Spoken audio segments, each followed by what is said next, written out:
I'm certainly probably the first American politician who's been detained by the IDF and Israeli settlers. I mean, we were at a village and these hoodlums come in with machine guns, an M4, an American-made machine gun, and they detain us. They block off the road.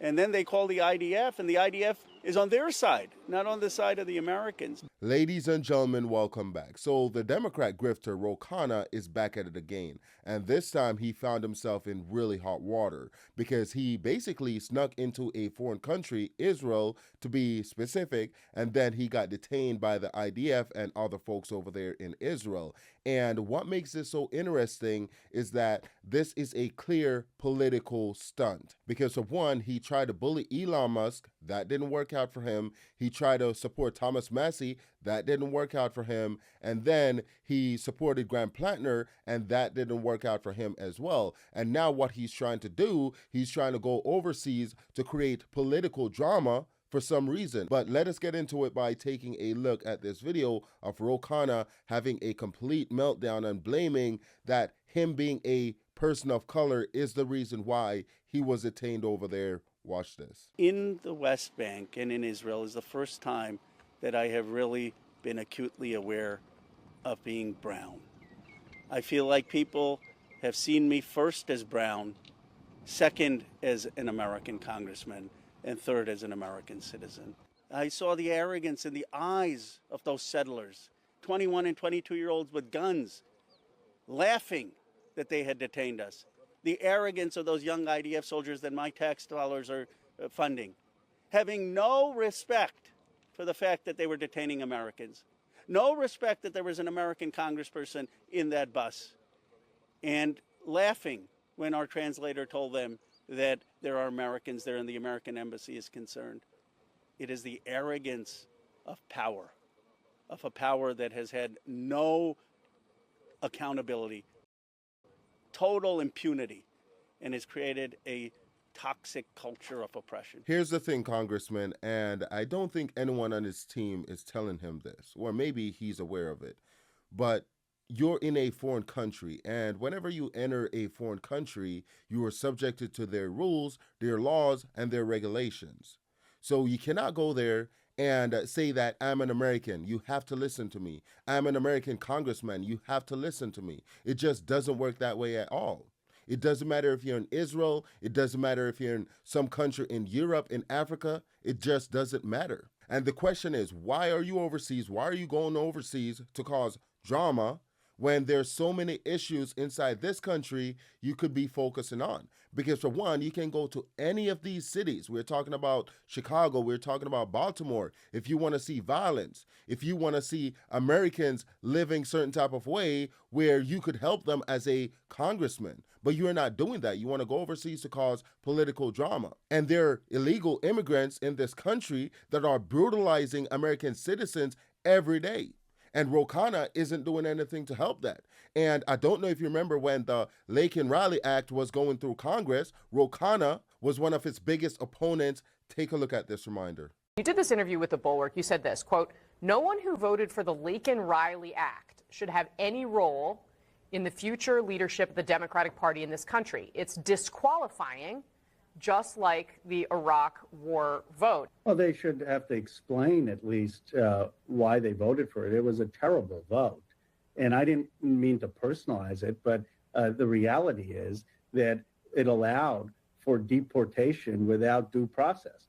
And when Trump came in, we had Democrats voting for Lake and Riley. And then you see ICE on the streets engaged in mass deportations. That is to show you the individual that Congressman Khanna is, because he doesn't care about anything other than essentially pulling these political stunts, because he's speaking out against the Lake and Riley Act, which is an act that literally prevent illegal immigrants from brutalizing American citizens. How can you oppose that bill? It just doesn't make sense to me at all. And here we have Khanna going on live television to continue to have a meltdown over that incident where he was detained. And he's demanding investigation, that a foreign country conduct an investigation after he forced himself into that country. Watch this. The IDF is lying. What happened was unprecedented. They had violent settlers detain American citizens, including an American government official. You had these settlers brandishing M4s, kicking the tires of our van, laughing at us, mocking at us, videotaping us. We were detained for about 20 minutes, fearful of our lives. Then the IDF comes, 4 soldiers. They tell our translator that they're on the side of the settlers. They further detain us and block us in. We had to call the American embassy. Fortunately, David Brownstein helped, and he got to someone in Israel. And 75 minutes after the detention by the IDF soldiers and by these settlers, we were let through. Now, I heard the prime minister, and he says that Israel is a country of law and order. Well, let me be very specific. The prime minister needs to open an investigation on these violent settlers who are connected to Yanon Levy, who has destroyed Zanuda's village and is a known person who has killed Palestinians, and these settlers were connected to him. They need to be prosecuted, including Yanon Levy. Their outpost needs to be investigated, and he needs to have an investigation on these 4 IDF officers. Security cameras can see that they were involved in the detention of American citizens. How dare they mistreat people with an American passport that way? My question is, why were you there? Why were you not in this country? Americans are the ones that voted for you. And I also have another question. Who paid for this trip? Was it our tax dollars, or was it privately funded? Privately funded. And I don't care if he's a Republican or a Democrat. I want American politicians to be focusing on Americans, because there are so many issues here for us to focus on, instead of focusing on every issue around the world and everyone around the world. We just cannot do that.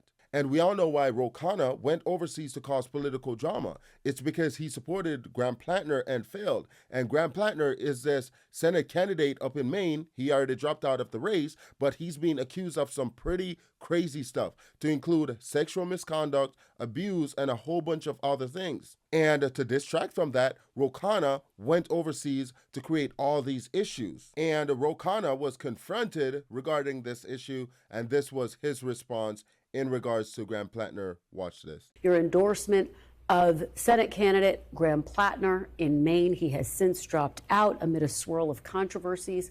Congressman, you stood by him through a series of previous controversies, from a tattoo resembling a Nazi symbol to his online posts blaming survivors of sexual assault, even after the New York Times published allegations from ex-girlfriends describing a pattern of emotional abuse, aggressive behavior, which he denies, we should say. Why weren't those past controversies a breaking point for you? For me, the line always was sexual assault or sexual violence. And as soon as that came out, I was the first person to withdraw my endorsement. But I will say I got that call wrong. And if there's some self-reflection, it is that we all need to see the signs earlier of people who may engage in domestic violence. Look, that is a blatant lie, and I'm going to show you exactly why that is, because initially there were some allegations regarding Graham Plattner and his exes. And this was Khanna's response to the first round of allegations. There's nothing credible at this point?